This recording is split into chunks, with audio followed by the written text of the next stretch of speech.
আসসালামু আলাইকুম। এখন দেখতেছেন সালক টিভি ২ উল্লাপাড়া। আমি খন্দকার বক্কার। শিরোনাম বিস্তারিত বলা হবে।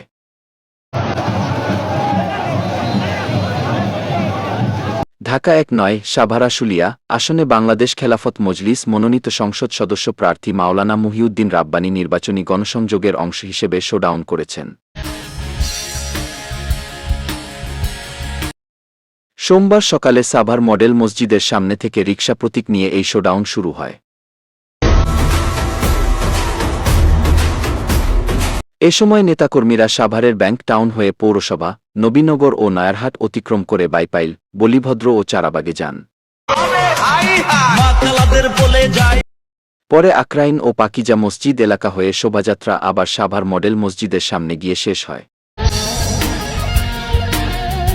শোডাউনে অংশ নিয়ে মুহিউদ্দিন রাব্বানী নির্বাচিত হলে এলাকার সার্বিক উন্নয়ন, জনসেবা ও বিভিন্ন সমস্যা সমাধানে তার অঙ্গীকার তুলে ধরেন। তিনি বলেন, সাভার-আশুলিয়াকে মাদকমুক্ত, দখলমুক্ত, শ্রমিকবান্ধব ও উন্নত এলাকায় রূপান্তর করাই তাদের দলের লক্ষ্য। তিনি জানান, এলাকায় মাদক নির্মূলে বিশেষ অভিযান পরিচালনা করা হবে।